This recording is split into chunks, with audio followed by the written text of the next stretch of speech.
আচ্ছা, গতকাল আমরা কি করলাম, তাই না?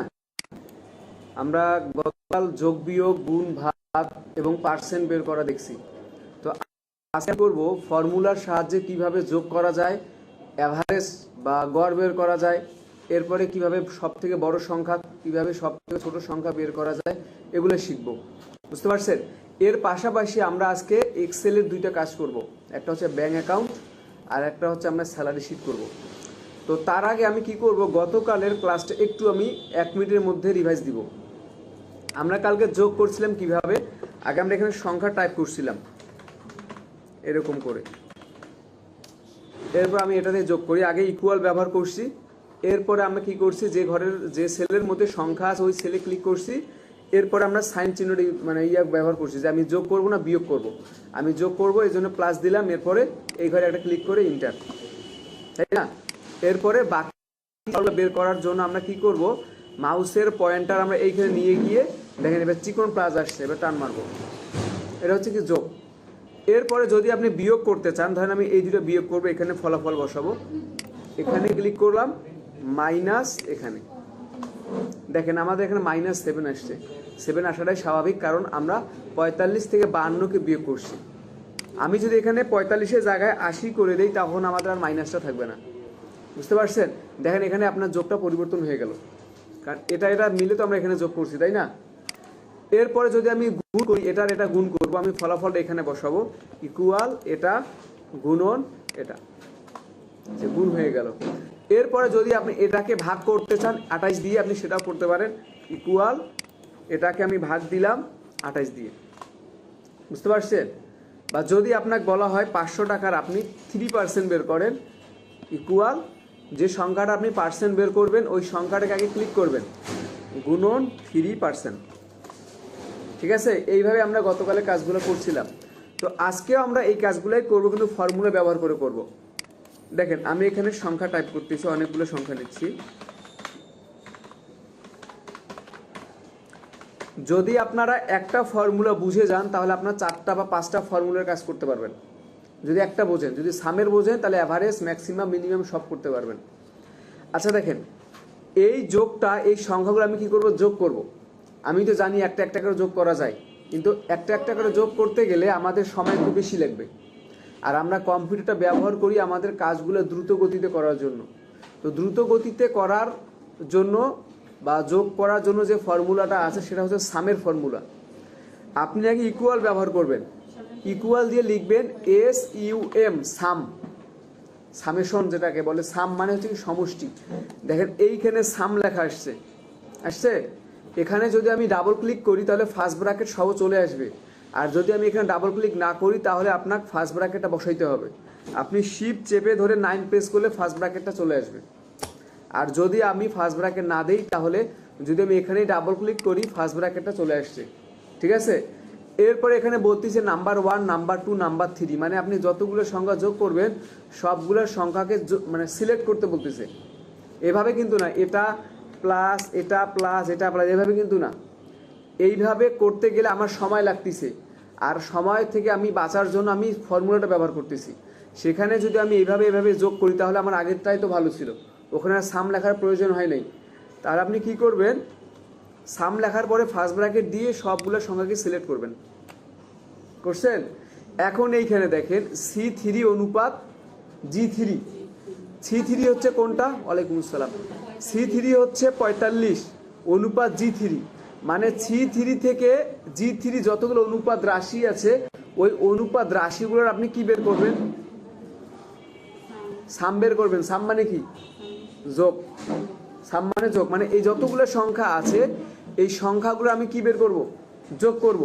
তো এখানে আমি একটা ফার্স্ট ব্র্যাকেট ব্যবহার করছি, এখন শেষে আমার ফার্স্ট ব্র্যাকেটটা ক্লোজ করতে হবে, ব্র্যাকেট ক্লোজ, ইন্টার, বাইর হয়েছে। এরপরে এটাকে টান মারেন। ঠিক আছে? আবার দেখেন, আবার আমি এটাকে সামের মাধ্যমে যোগ করব, ইকুয়াল SUM, সাম, ডাবল ক্লিক, ফার্স্ট ব্র্যাকেট আসছে, সবগুলোকে সিলেক্ট করেন, এরপরে ব্র্যাকেট ক্লোজ, তারপরে ইন্টার। বুঝতে পারছেন? এরপরে এটাকে ধরে আপনি টান মারেন, আপনি নিচেও করতে পারবেন, ইকুয়াল দিয়ে সাম দেন, সিলেক্ট করেন, ব্র্যাকেট ক্লোজ ইন্টার, এবার এটাকে আপনি টান মারেন। ঠিক আছে, এখন যদি আপনার বলা হয় অ্যাভারেজ বের করেন, মানে এই যে অ্যাভারেজ, এখন এই দেখেন এখানেও নাম্বার 1 নাম্বার 2, সামের বেলা নাম্বার 2 চাইছে, এখানেও কি যাচ্ছে নাম্বার 1 নাম্বার 2। আপনি যেভাবে সিলেক্ট করছেন ঠিক ওভাবেই সিলেক্ট করবেন। আপনাদের ফলাফল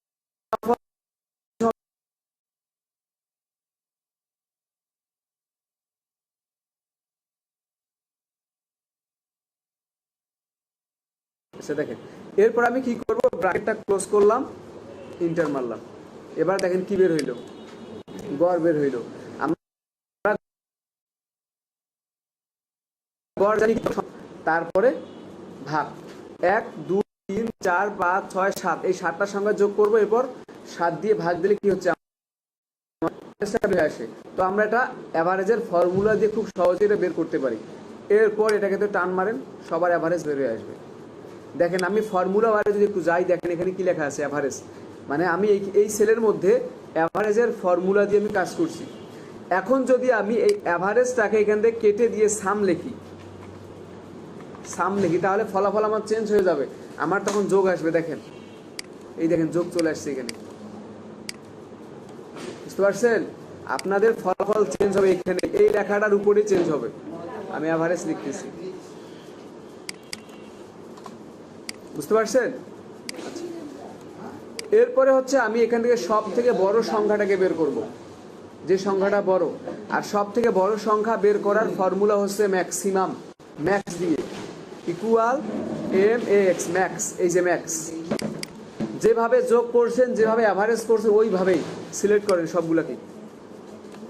এই যে অনুপাত রাশিগুলোর আপনি কি বের করবেন, ম্যাক্স বের করবেন, মানে সব থেকে বড়, ব্র্যাকেট ক্লোজ ইন্টার।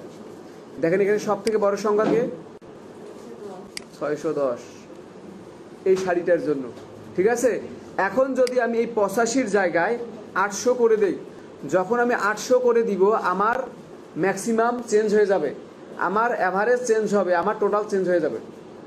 কারণ এটা এই ঘরের মধ্যে যে সংখ্যাটা ছিল ওই সংখ্যাটা অনুযায়ী এখানে যোগ আসছে, এখানে অ্যাভারেজ আসছে, এখানে ম্যাক্সিমাম আসছে। এই 800 লিখলাম, বাইরে একটা ক্লিক করি, দেখেন সব চেঞ্জ হয়ে গেল, বুঝতে পারছেন? এরপর হচ্ছে মিনিমাম বের করা, ইকুয়াল MIN, মিনিমাম, এই যে মিন চলে আসছে। এবার হচ্ছে সব থেকে ছোট সংখ্যা বের করা, সবগুলোকে সিলেক্ট করেন, ব্র্যাকেট ক্লোজ ইন্টার। সব থেকে ছোট হচ্ছে কে, এখানে সব থেকে ছোট হচ্ছে 45।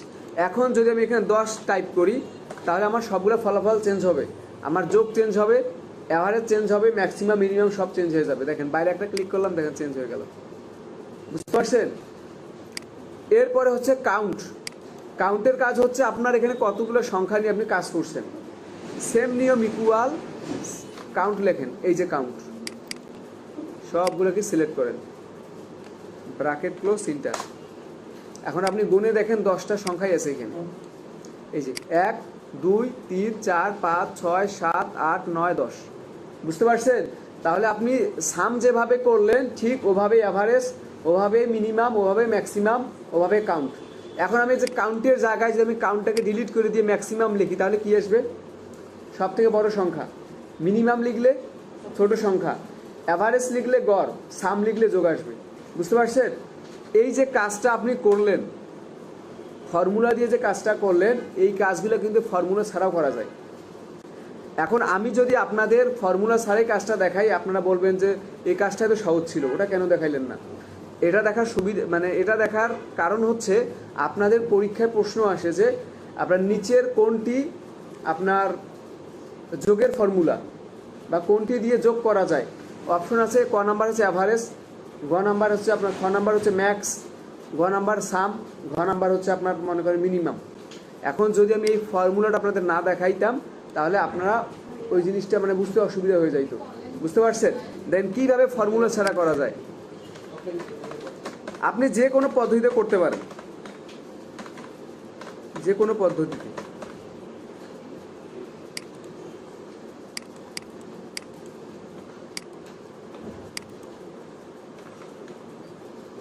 যেখানে আমি টাইপ করলাম।